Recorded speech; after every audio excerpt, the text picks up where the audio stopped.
మంచి మంచి పాత్రలో మనకు కనిపించినటువంటి దేవి ప్రసాద్ గారు. అందరికీ నమస్కారం అండి. ముందుగా ఈ పాపం ప్రతాప్ అనే సినిమాలో నాకు కూడా ఒక మంచి వేషం వేసే అవకాశం కల్పించిన దర్శకులు నరేష్ గారికి, తర్వాత రాకేష్ గారికి, ప్రొడ్యూసర్ రాకేష్ గారికి, రుద్రా గారికి, వాళ్ళకి నా కృతజ్ఞతలు. ఇక్కడికి ఈ యూనిట్ని అభినందించడానికి వచ్చినటువంటి నా హీరో అల్లరి నరేష్ గారికి, నేను ఆయనతో బ్లేడ్ బాబ్జీ, కేవు కేక 2 సినిమాలు డైరెక్ట్ చేశాను.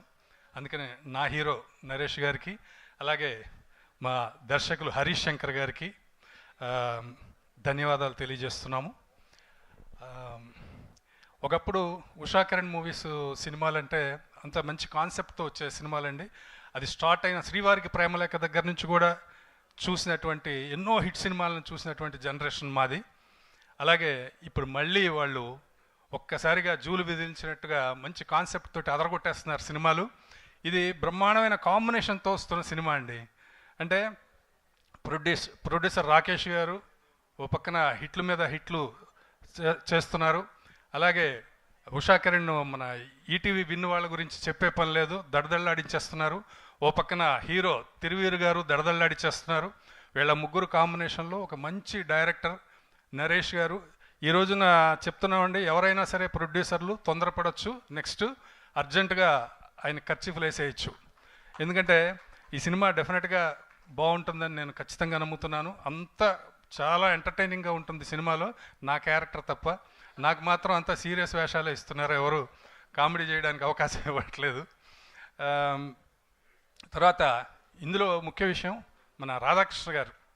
నాకు ఎంత ఆనందం కలిగిందంటే అండి, షూటింగ్కి వెళ్ళినప్పుడు మ్యూజిక్ ఈయన పాటలు వినిపిస్తుంటే, అంత గొప్ప మ్యూజిక్ డైరెక్టర్ ఆయన.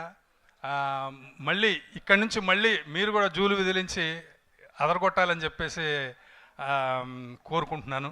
అలాగే ఎడిటర్ అన్వర్, ఆయన అసిస్టెంట్గా నా పిక్చర్స్ నేను చేసేటప్పుడు ఆయన అసిస్టెంట్గా వర్క్ చేశారు.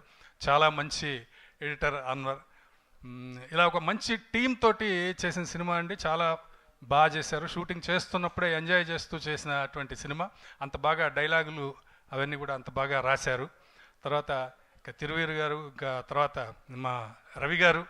ఇప్పుడు రవి గారు స్పీచ్ కోసం వెయిటింగ్. ఆయన స్టేజ్ మీదకి వచ్చారంటే దడదళ్ళాడిస్తారు. ఆయన ఏం చెప్తారు అనేది వినాలి, వైరల్ అయిపోతూ ఉంటాయి. తర్వాత ఇంకా అందరూ మన అజయ్ ఘోష్ గారు, ప్రసాద్ బెహ్రా గారు, వీళ్ళందరితోటి చాలా ఎంజాయ్ చేస్తూ యాక్ట్ చేసిన సినిమా ఇది. ఇంకా ముందు మాట్లాడాల్సింది ఉంది కాబట్టి ఈ సినిమాని డెఫినెట్గా ఇప్పుడు ఈటీవీ విన్ వాళ్ళ వరుసలో, రాకేష్ రెడ్డి గారి వరుసలో, తిరువీరు గారి వరుసలో ఇది కూడా ఒక ఘన విజయాన్ని సాధిస్తుందని నమ్ముతూ ధన్యవాదాలు. Thank you.